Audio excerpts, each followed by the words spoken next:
Battle of the Challenges podcast with Vincent Cloud and David Lauer, episode 7. Yeah, Rivals 3, episode 7. What's the title of this? Camillinator Salvation. Is that what it was called? Yeah. Okay, so we go in this knowing that it's going to be a Camilla heavy episode, and I'm just like kind of. Well, we just came off a Camilla centric episode with the token, and her getting sent in. But then at the end, ultimately there was no elimination, so everyone's happy, and we're back. But something, we'll talk about it later, like something bad happens for Camilla, and they did have Camilla centric storyline going on. But the entire episode wasn't necessarily all about her. But she did have an event happen to her where grandma died and she got that sad phone call, and then after that, there's deliberation whether she's going to get nominated or not. Right. And, we're going to end up talking about that a lot because that's the biggest point with Camilla. And that's considered salvation? Like, it's not really appropriate, sure. Camillinator. And I guess we're adopting the nickname Camillinator now? Is that what we're doing? Yeah, I think so. It's official. It's Facebook official. I guess. I never really took it that seriously. I'm like, Camillinator. I heard it once and was never that impressed. And now Camillinator has a sequel. It's Salvation. Because I think they had an episode in Bloodlines where it was called Camillinator. This is the sequel to that. Yeah, and I believe it's like, technically the third sequel to that particular franchise. Terminator Salvation, Christian Bale or whatever. And that's totally appropriate because Christian Bale, remember when he fucking ripped on everyone on set? That's exactly what Camilla does in Unreal World. Where she's like, oh, good for you. We're fucking done professionally. You know what I mean? It's true. That could be her ripping and yelling at her own partner, Tony. So let's get into the actual episode. Because that's what it begins with. Start off, it's Tony and Camilla. And Tony's saying, he's like, have respect for me. I'm trying to compete with you emotionally, We should be competing against the other teams, but he's having to compete with her emotionally. Mm-hmm. And he's saying, hey, can I get an attaboy every once in a while? Like, he's breaking it down to Camilla. He's like, you need to work with me. You can't be starting all this drama. We need to be a good team and work together. And I like Tony. Tony, he's reasonable. He's smart. He knows that his partner has been like a weakness. It's been hurting their team. Like her outbursts, like her taking the token and not realizing that Tony had it. Like if you just saw it on the ground, why wouldn't you just ask Tony right there? Instead, she just carries it along. Like you could have if you were a good partner, you could just ask your partner a question, and you'd be like, "Oh, it's not mine." Crisis averted. And Camilla is basically one of the top four loudest females, loudest pains in the ass in the house. It's Camilla, Simone, who's gone now, Amanda, and then Ashley, and then Ashley. Nani used to. She was in the one episode when it was her, Nicole, and Camilla. But there's a lot of. I guess what I'm saying is that there's a lot of dudes having to deal with these women who are just like, oh my god, yappity yap yap yap. I wish this was the old days when I could go a little across the chin. That's not the world we're living in right now. No, you gotta put up with God, it. Right? You gotta your ears. You gotta loosen those ears up and just start listening. Yeah, it's a totally different world. But out of everyone who who complains about his partner and her outburst, it's Tony. Tony has outbursts all the time. He is the guy who fucking fights with Amanda, who gets in fights and shit like that. Somewhat, but I feel like he's really matured, and I also think that he really is focusing on winning. And in these missions, he's got his game face on, and he's worried about how they're acting outside and how that's affecting his missions and how well they do. Totally, man. But I like Tony a lot. I feel like he's very level-headed. He's there to have a good time, but his number one goal does seem to win. He wants to win. Yeah. Nothing comes about him banging Ashley, because that was last episode, right? Yeah. But he's got his eye back on the prize. Yeah, but some nights his prize is different. But if he's got an eye on the right prize. I believe he has a wheel that he just spins. He's like, all right. Jessica, no whammies. No, take her off the wheel. She's gone. All right, so, but meanwhile, at that bar, did we mention that they're out at a bar? No, we haven't. But, okay, they are at a bar, and now Devin is getting super drunk, and he's like, hey, Wes, come here, let's have some shots and shit. And Wes is like, yeah, let's take a shot to you being a douchebag. Because... Did Wes say that? Yeah, because Devin is talking mad shit all over the place. Right now, Corey and Cheyenne, they're trying to get their groove on. Not the groove on. Yeah. Corey's trying to talk some game to Cheyenne. Yeah, they're kind of just flirting and drinking. Cheyenne's back in the house, and they're taking things slow again, which I respect. And then but there's obvious vibing going on, so it's like, all right, just kick it into gear one of these nights. Yeah, but then Devin stumbles into the scene. He's like, you know what, Corey, you're going in first or some shit. What he's like, when I win, I'm sending you in first, the first time I can, and he's talking trash, and then he expounds upon that, and he's saying, "It's like I'm sending all of you in." He points to everyone. Yeah. You're in. You're going in. You're going in. You're done. I was saying last episode, Devin came back, and I was immediately kind of annoyed by Devin, and I didn't quite like him. Beforehand, I really had liked him, and then he went home, and then now that he's back, I'm like, I just don't like this Devin. He has this huge ego. He thinks he's amazing. And he's not really proving it, and he's just like, hey, I'm just going to start confrontation with anybody and everybody in the house. He's like, I'm back. I need to make a scene. I don't know why he thinks he needs to make a scene. No, you got lucky as hell. You got back to the house, even though you got eliminated. Just play it cool. Don't try and get yourself voted in. Instead, he's just out there. You should be grateful. Causing drama. You should be grateful that, like, basically, you came back to life. You know, like one of those cases where, like, you were technically dead for, like, 4 minutes or whatever. Miraculously resuscitated. You were brought back, and he's like, yeah, I saw the light, but fuck it. You know what I mean? Like, I'm going to raise hell here on earth and shit like that. So he's saying, like, yeah, I came back. I was sent back to kick Wes's ass and shit like that. He's just making these huge pronouncements all over the place. He's getting drunk. And then it comes to Devin versus Jamie. And this was amazing. Oh, this was the best part. Yeah. What does Jamie say? He's got his accent back on, right? Thick as all hell. Oh yeah, he sounded like CT. He's rocking the hard Boston accent. Yeah. He's like, yeah, you're from Massachusetts, but you're not that tough. Yeah, you think you're tough because you're from Massachusetts, but you're not that tough. And Devin, he wasn't saying anything. If you look at the video of Devin, he's staring him down. He's not breaking eye contact, but he's not saying anything. He didn't really say anything until they were kind of being pulled away from each other, and they're yelling at each other, and then it's like securities or other castmates are kind of pulling them apart. And I think that's when you know you're scared of Jamie. Jamie is he's legit. He deals with criminals for a fucking living. Physically. That's true. That's true. I bet he has a lot of experience. Don't fuck with Jamie. Turning that mode on. Because normally Jamie is super chill, super relaxed. Just always, whatever. I'm just here having a good time. This is the first time we've seen angry Jamie. Not since Kellyanne. Oh, and now they're rivals, Yep. You know what I mean? So when he's calling her, he was calling her a whore or something like that. Yeah, fucking whore. But, like, ultimately, it goes back to Devin, and all of a sudden Corey, like, Devin's talking shit again. All of a sudden you see, like, Corey coming up to Devin, like, just kind of tackling him or pushing his shoulder into him, and then security is immediately there and just pulling him apart, and they're just breaking up the fight. Because, I mean, they can't have anyone get sent home again. That would be terrible. So, like, the producers are like, oh, no, you don't fight, don't throw any punches. Like, they were very tight this entire episode. Security is really there trying to stop anyone else from getting sent home. There was a moment when Corey tried to take off his fucking shirt. Oh, yeah. And you're like, holy shit. Once we got back from the bar and they were, like, outside the bus, that was great. And even the producer, this chick, who will, I think she comes back later, she's like, hey, stop antagonizing. And it's so weird that this is where they decide to step up. What was worse, when Vince legitimately put Thomas up against that table, or when Devin is just running his mouth? He was just running his mouth. So I'm curious why producers decided to step in that time. You know what I mean? Well, maybe last episode with Vince, they had that bald guy in the red shirt kind of stumble over there. Yes. Even though Wes got there sooner. That's true.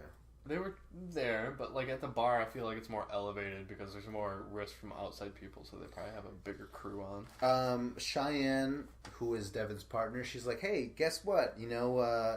You are making us look bad. We are in a relationship right now, and you're running my name in through the mud as well. Yeah, she's like, as partners, we're in a relationship now, and you're throwing that relationship down the gutter, basically, like, giving her a bad name. And she's right. Like, if your partner is causing a bunch of drama, that's how you get sent in.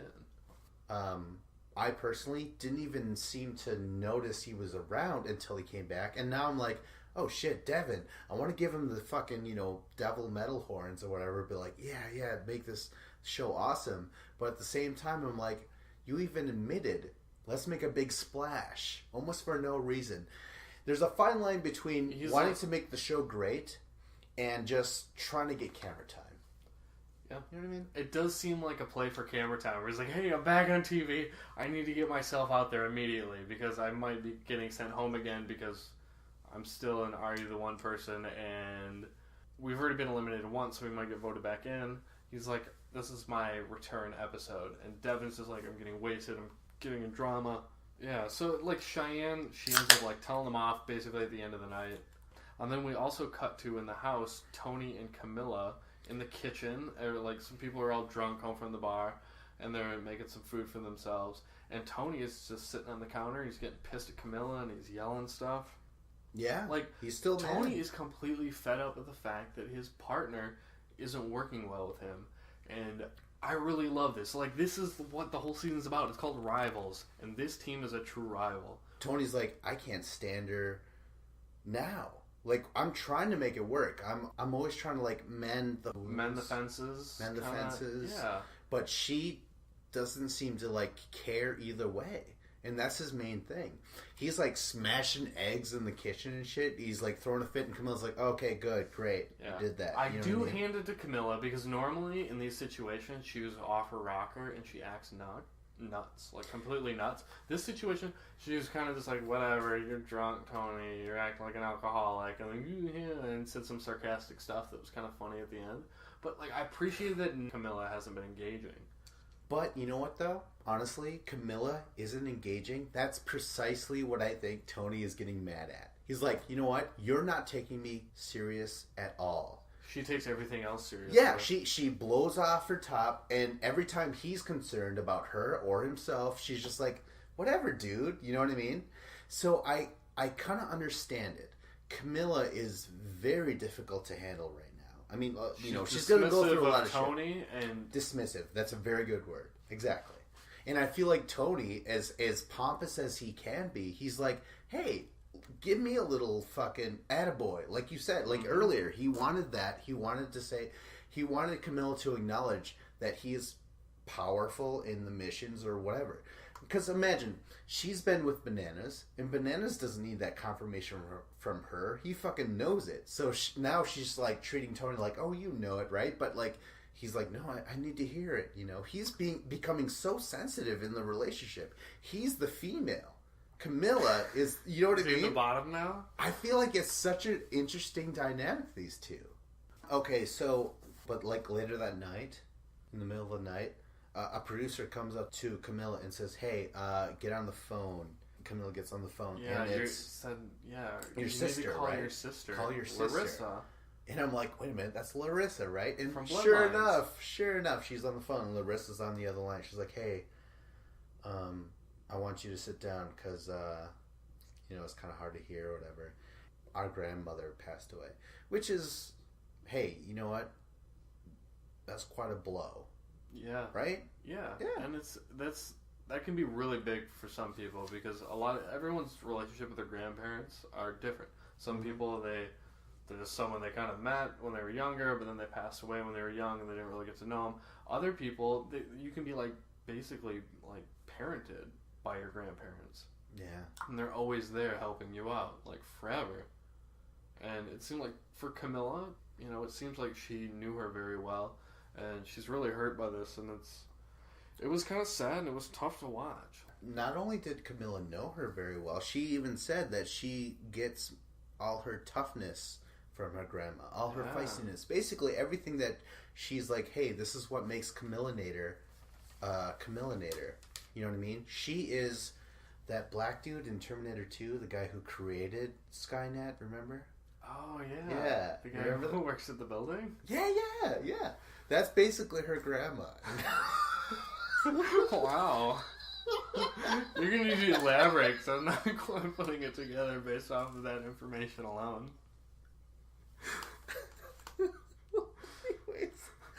Anyways, I mean, I don't know how the grandma passed away, God rest her soul or whatever, but I remember the black dude, he had this bomb detonator, remember? He had this bomb detonator, and he was all shut up to shit, and the squads came up, and he's just, like, barely breathing, he's about to die, and he's like, I don't know how much longer I can hold this, and he had that detonator or whatever, Yep. and they were like, holy fuck, he's about to die, get the fuck out, and he presses it, and he blows up and shit. Yep. That's not how the grandma went away at all. But you can understand. So at this moment, Camilla hears this news, and I'm expecting something beyond her tape of like smashing the chair and like yelling like you're gonna she's die. not angry. She's sad. Yeah. So it's just a huge blow to her. And you know what? This also. Not only do we know Larissa, she was on Bloodlines, but a season before that, Camille was in Free Agents, and she left, and she was crying during elimination, and she sucked during the mission, and she was crying, and you're like, what's the matter? Turns out it was an actual bloodline, not Larissa. She's alive, but like a fucking grandpa or an uncle or something like that. You know what I mean? And now. Camilla, we all know Camilla loves her family. We all know that is a huge source of her power, her weakness, everything. So now her grandma passes away. So that's just crazy. I mean, like, we've witnessed 2 of Camilla's Bloodlines? I guess, yeah, bloodlines. I mean, it's really sad to be able to find out in that way, and she's choosing to stay there. She's not gonna go home for a funeral. I mean, it's understandable. But at the same time, I feel like I would probably take a flight out and go to my grandma's funeral.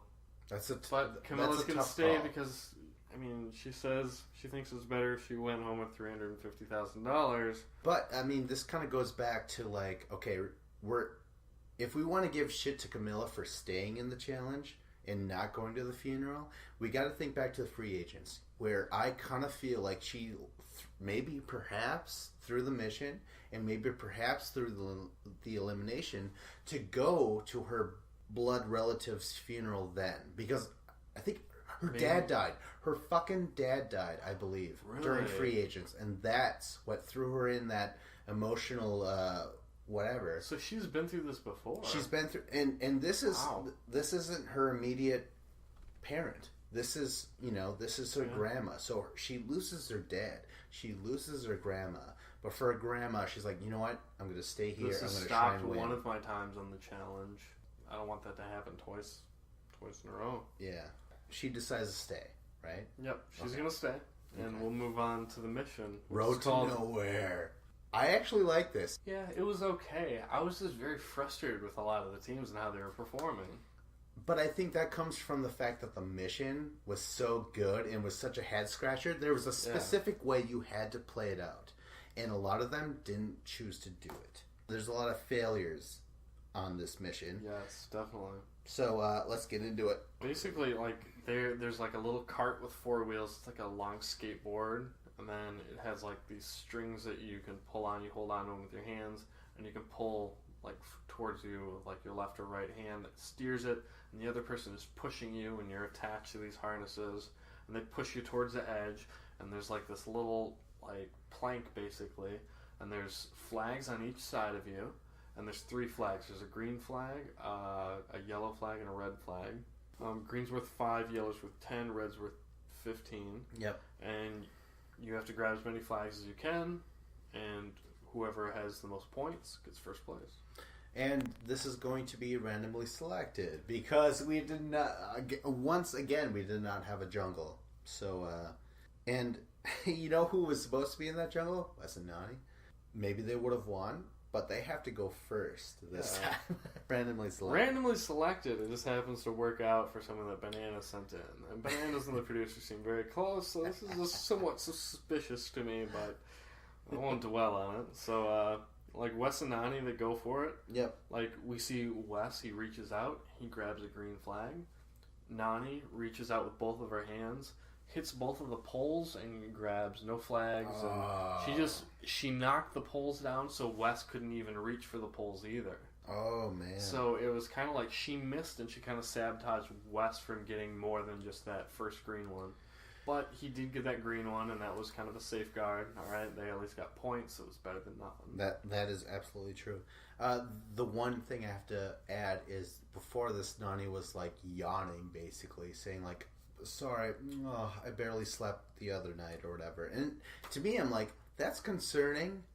Why? Why aren't you falling asleep? Are you just drinking and just like?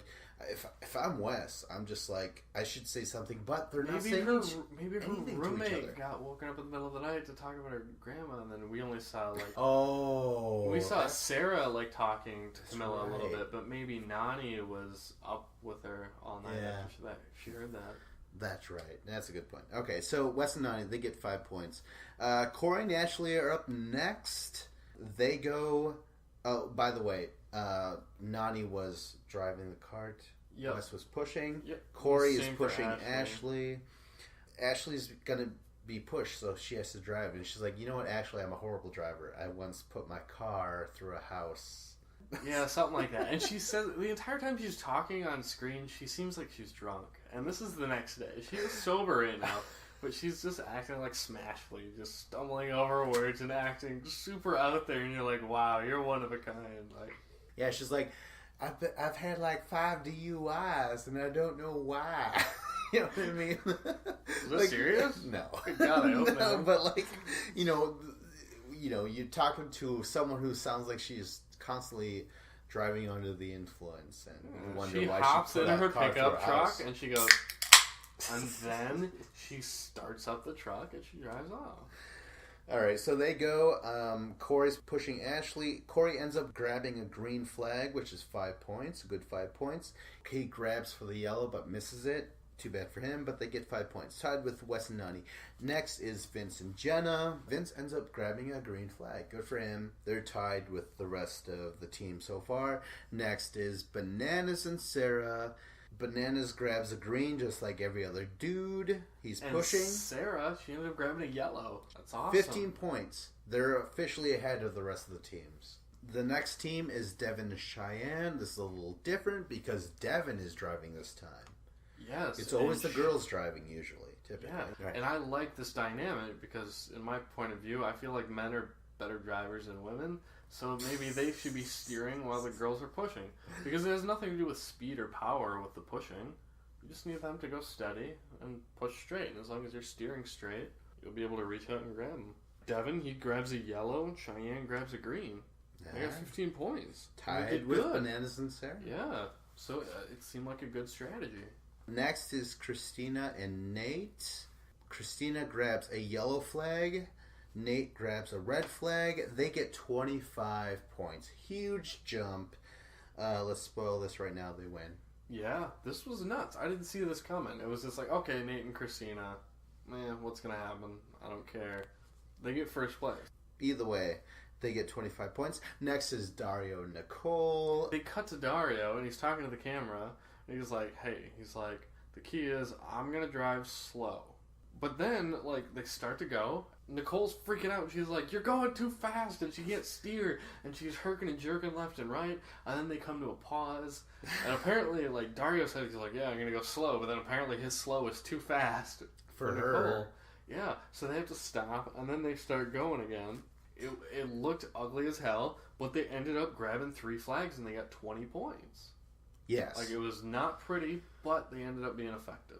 Yeah, I mean, they argue, but they're... and remember, they got second place last episode, right behind Bananas and Sarah during that temple run or whatever. So, Dario and Nicole, keep a lookout for them. And actually, you know what? To be honest with you, all these teams, I don't think any of these teams you could sleep on, or you could bet on, or anything. There's not really a weak team. Yeah, it's a good crop this season. It really is. It's just that we forget that because no one's leaving. And if they do, they come back. Or, you know what I mean? Like, it's just ridiculous. Or they draw a white skull and they don't have to go in. Yeah, it's fucking... Okay, whatever. So, next is Jamie and Kellyanne. Oh, my gosh. This was terrible. This is why I was saying you should probably have the guy drive and not the girl. Especially Kellyanne, who... Kellyanne, like, it seemed... I don't know if it was Kellyanne's fault or Jamie's fault, but they kind of, like, ended up steering to the left and crashing into the side. And Kellyanne, you can see she's just pulling to the left and drives into it. But it's like Jamie was, when he hopped on, he was putting his hands on her shoulders to, like, get stability. Oh. So maybe he pushed down on her shoulder too much and it made her crash. And they hit the side, they crash, and it was just awkward. They go off, they try and grab some shit. But they kind of stumble as they were approaching the flags. They grabbed flags, but technically they took the poles with them. Yep. What the flags were attached to. And Jamie, his feet were on the ground. So as, like, he took, like, the last 2 steps off the plank, like, they couldn't even stay on their cart. Like, it was pretty bad. And TJ, like, he tells him after, he says, like, you get 0 points. Even though you grabbed that pole that had the flag on it. He's like, you were on your feet. He's like, you have to be on your cart grabbing the flags. Yeah, so they're automatically into the jungle tonight. Nelson Amanda went next. Yeah, and then after that, we had Tony and Camilla. And Tony, he did great. They got 20 points, Tony and Camilla. Tony got the red and the green one. But, yeah, those were just the other 2 teams. So, yeah, then Nate and Christina, they're in the power couple dinner. And they got first place, and they get to send in 2 teams, and one of those 2 teams will go home. So, it starts off with Christina asks... And I love this, by the way. I love the fact that the rivals teams really talk to each other like, what do you want to do? There's no one taking the lead, as in, like, the X's. Usually in the X's challenges, the guy will be like, we're doing this, and they won't let the girl talk. This time it's different. There is a lot of teamwork. Yep. So Nate says, I want to talk to Nelson and see what he has to say. Because for some reason, everyone is just kind of saying, Nelson and Amanda, you guys still have to earn it. They were the replacements. They were a team that wasn't there originally. They just got pulled in, so people still view them as, hey, you've been around here the shortest amount of time. But who else is the replacement? Devin and Cheyenne, for sure. And that's what Christina has to say. She's saying Devin and Cheyenne. Yeah, why are Nate and Christina trying to send in Nelson and Amanda? You're both Are You the One teams. So if you're Are You the One teams, why don't you have some sort of bond? Why is that happening? We're going to work together and we're going to take out some of the vets. Like, we're the underdogs here. That's a good fucking point. And it's not happening at all. They're just like, oh, maybe we'll send you in. And it's like, no, you need to be joining forces with each other. Like, it's power in numbers, and there's none of that here. It's Are You the One, just infighting, not working together. We can't overlook that. That's insane. I didn't realize because look at the alternative. They could be voting for Camilla and Tony, who wronged them the previous episode, where Camilla stole the token. She got disqualified. She was lying about it. Like TJ asked, like, does anybody have it at any point? She never said anything. They have the perfect reason to send them in. Yeah, they say Camilla because there was no apology. Mm-hmm. They never got one, right? Okay, so they bring in Tony and Camilla. They come in. And they bring that up. They're like, hey, you never apologized. And Camilla says, yeah, why should I apologize? Because you lost it. First of all, okay, they didn't lose it. I remember the video. They threw the key up the level. They had to help each other to get up to that level. And that's where Camilla was already on the level. Finds the key, thinks it's Tony's and hers, puts it, and keeps taking off. When she picked it up, why didn't she ask Tony, like, hey, are you carrying it still? Because wouldn't you know that at some point? But she didn't ask that. She just picks it up, keeps going. And Camilla, she also says, okay, so it's not my fault that you lost your key, which is bullshit. And then she says, I already went in, which is bullshit. They didn't have to go against Wes and Nany. Yeah, she got disqualified, but it was for nothing. It was for naught because they didn't even have an elimination. It was all for naught. Camilla, she even ends up saying, she's like, I've had your back from day one. I've never voted you in. You don't have to vote me in because like, I've never had anything against you. And it's like, no. It's like, at no point have you ever, like, you've never had the opportunity to vote anyone in. And if you were going to, I wouldn't be surprised if you would vote for Nate and Christina. But the fact that she hasn't had the opportunity to, she acts like, oh yeah, we're cool, don't vote for me, I've never voted for you. Well, we do have the one instance. Remember previous episodes back, there was a huge fight between Nany and Camilla. Because Camilla told these fresh meters, Nate and Christina, don't trust anybody. That's when Nicole was like, she said don't trust you specifically. You know what I mean? And there was a huge fight. So Camilla has had some sort of relationship with Nate and Christina. Now, do we believe in it? That's up for debate. We'll just get to that in the episode. Anyways, Camilla's not doing herself any favors in this conversation at all. I find her extremely annoying. But Tony, on the other hand, he turns up the charm. He's like, you know what? If we go in and we come back, I don't want any grudges. Mm-hmm. You know what I mean? And I was like, holy shit, Tony. Whatever happens, it happens. It's all good. Hugs him. He says, I love you. It's like, don't worry about it. It's good. A little pizza. He's like, I'm going to steal a little bit of pizza. Oh, thanks. You know what I mean? He woos people. He schmoozes. You know what I mean? Which is what you're supposed to do. Camilla, the veteran, doesn't fucking do that. It seemed like at points in their conversation between Camilla and Christina and Nate, Camilla would start to agree with them. They would start to kind of like, okay, yeah, we're reaching an understanding. And then all of a sudden, like, Camilla would, like, yell back with, like, a response where it was like, no, what are you doing? Like, you're starting to mend that bridge, and now, like, you're firing shots again. It's like, calm down, relax, be cool. And that's what Tony did. Like, Tony was, like, the anti-Camilla. He's like, I'm not going to be, like, confrontational at all. He's like, we're going to be friendly. That's our way out of it.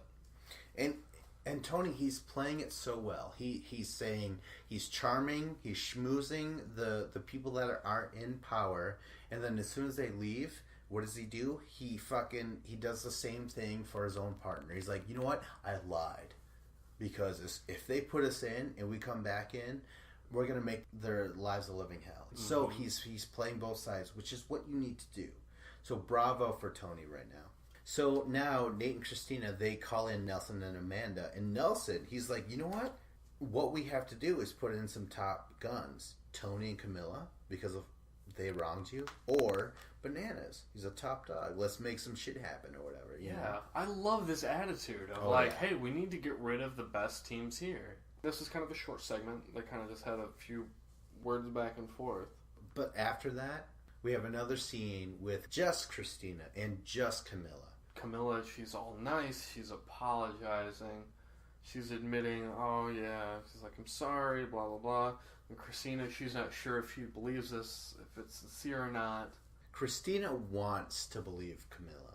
And Camilla, she doesn't say anything concrete. She says, yeah, like, you should have lost your token or whatever. Like, I believe Camilla doesn't culturally understand what happened. You know what I mean? She's Brazilian. Maybe like it's like soccer. There's no cheating. Like if you're not cheating, you're not trying. Like you need to bend the rules as much as possible. And like the thing is like Camilla, she never did anything like knowingly like trying to sabotage another team. She fucked up, but then like she didn't fess up to it or anything. Exactly. She didn't fess up. I don't feel like I would have either. Like maybe, but at the same time, there's cameras there, and they saw us, so you probably should just fess up. So Camilla's like, you know what? In my eyes, Camilla does not apologize to Christina. Christina heard or translated whatever Camilla had to say into a legit apology. But Camilla did say the words, I'm sorry. She was like, if anything I did hurt you, I'm sorry. And to me, this is all just Tony's workings. I feel like there was a scene where Tony was talking to Camilla, telling her, "Hey, you need to be nice like I did. If we're gonna get out of this, like because Camilla's instinct, anytime she's gotten sent in, she freaks out. She gets angry and she starts yelling. And Tony, the anti-Camilla, the ultimate rival to that, is like, hey." If you might get sent in, you need to do the opposite of that. We need to make friends immediately. Start being nice. Get them on our side. And Tony does this, and he does it brilliantly. And I'm really proud of Tony this episode, and I'm a big fan. Just for the sheer speculation that he's the reason why Camilla turned it all around. Because Tony was the first person to be nice to them, and then immediately afterwards, he's like, he gets Camilla to be nice as well. Well, I mean, again, Christina and Camilla, they're brought up as friends several times in this episode. But especially by Amanda. Because the nominations, finally, Jamie and Kellyanne, they're going to go... Nate and Christina, they have to decide. They vote in Nelson and Amanda. And Amanda, already, she's like, she pops off. She's like, Camilla is a friend. Like, she totally, like, how much more information do we need? Like, TJ even asked everyone, did you see a token? And did you throw it away thinking that it was your own? And shit like that, Like, do you have a grandmother that is near death? You know what I mean? And Camilla still didn't say anything. You know what I mean? So that is frustrating. I find that extremely frustrating, even as a viewer. Yeah, and then they also picked Devin and Cheyenne. Because Devin ran his mouth. Yeah, and they were also brought back, even though they got eliminated. So they're both like very ranked. But are you the one? Totem pole. This is a cannibalistic. Are you the one? Yeah, they need to be sticking together. Nate and Christina. It seems like it's like real world and road rules. There used to be those alliances where if you're from one show, you would work together and vote together. And now it's Christina and Nate. Like, they don't even care. They're just like, whatever. Even though they have a complete legitimate reason to vote against Tony and Camilla. Yeah, this is cannibalistic of the Are You the One, any kind of alliance that they have. It's kind of the same with, what was the other alliance? Corey and Thomas. They were in Bloodlines and Alliance together. We called it the Four Horsemen, and they go against Corey each other. Corey sends in Thomas. It's never... These alliances... you listen to Ashley and kind of the power of the sway. Yeah, the JJ and sway. But, like, the reason why none of these potential powers, like Are You the One, is ever going to win is because they turn on each other. You can't do that. How many times do you think Kenny, especially Evan, wanted to put in Johnny Bananas every single time? There was conversations in the ruins where Johnny Bananas is like, I don't fucking trust you. You want to fucking screw me over. You know what I mean? And Evan is like, I don't know what you're talking about, bro. You know what I mean? He's like, ding, smiles in the camera, and Bananas is like, God damn it, someday I'm going to be a bigger star than you. I swear. You know what I mean? So, oh, I love that. But like fucking, okay, it's all Are You the One? It's completely ridiculous. Okay, so here's the counter argument. Okay, maybe Nate and Christina are making the correct choice. How is that? Follow me down this rabbit hole. Perhaps. Let's go. They know if they vote in Camilla and Tony. Camilla, she's already on the edge of a rocker. She starts a lot of drama. Gets into that stuff. She doesn't want to upset her. And if she votes her in, you're not technically going into the elimination. You're going into a draw, which will maybe end you up in elimination. So if she puts in Camilla and Tony, there's still a 2 out of 3 chance that she's coming back. So even if she tries to screw her over, odds are 2 out of 3 times she's coming back, and she's just going to have an angry Camilla there in the house with her. So maybe she's like, hey, you know what? If Nate and Amanda, if Devin and Cheyenne, if they come back to the house, they're not going to, like, make our lives a living hell. So maybe they're kind of playing, playing defense a little bit here. They're like, you know what? It doesn't really matter if they go home or not. We just want to minimize the effects on us going forward. That was the end of Nate and Christina and the power couple stuff. Yeah, nominations. All that, and then we go to commercial, we come back, and there's Wes, and Wes is talking about, he's like, yeah, I took last year off from the challenge, I wasn't on Bloodlines, and I was gone, and basically, like, they took Bananas, and in my absence, they got, like, this cloning machine, they put him in there, and they came out with Vince. Wes basically tells the origin story of Vinny Pineapples. Instead of Johnny Bananas, we have Vinny Pineapples. And this was just a hilarious segment. I loved it to death. Yeah, it's one of those things that aren't officially part of the episode. They're like always put in out of place chronologically, where you're like, what the fuck? Last episode we had Camilla and a spoon and Devin. We never really knew what that meant. That's right, yeah. This was a lot better, though. Like, Vinny Pineapples. I mean, he's big and round like a pineapple. It works. Yeah. It works. Are we ready for the jungle? Yeah, I think we're ready to Chill go. out, as it's called. But before all this, we got to do the, the free agents. The draw? The draw. Yep, they had to pick out the white skull. With the skulls. Yeah. So, who decides who picks first in these draws? Because I feel like I'd rather go second than first. It's always a girl that draws first. Amanda draws first, and she was picked first. Devin and Cheyenne were second. But anyways, Amanda has to draw first, and guess what? Black skull. Yep. First time ever. Because, yeah, every other time it's either been the third or fourth pick. Mm. And this time, first one, Amanda picks a black skull. Totally not right. I wanted Devin and Cheyenne in there immediately. Yeah. I did too. Like, Devin's annoying. I don't really care for him. Cheyenne, she's kind of cute, but she's not as hot as Amanda, so I want Amanda to stay. And to see her go in, that's scary. And Kellyanne versus Amanda. There's a hot chick going home. Yeah, we barely talked about it, but Kellyanne is I don't know if she's playing up the whole, like, oh, I'm a crazy 30-year-old person, you know what I mean? Or if she's just that person. Because she giggles at the fact that she has to go in sometimes. But she does seem very bonkers, like, all the time. And, like, I don't know, but that's kind of Kellyanne. That's who she is. Yeah. She's like Dean Ambrose, you know, lunatic fringe. Okay, so now, chill out. Let's describe this. You basically have to sit together as a team in a big bath of ice, cold ice water, for a solid minute. Then you have 2 minutes to try and solve this puzzle, which is basically what? Hockey pucks? And these weird little round discs, and then these flat boards that are kind of squares, basically. Yeah, like tiles. Yep. Basically. And you got to stack them up, and there's a pole with a red piece of tape, and you have to have it taller than that. Yep. And so that's a puzzle. You got to put those together. They cut to Amanda and Nelson, and they're talking about it beforehand, and they seem confident. They're like, "Hey, we got this. We're good right now." And Amanda, she says, like, Christina and Nate, they were scared of Camilla and Tony. That's why they didn't want to send them in. Like, they're just afraid. That's why they sent us in.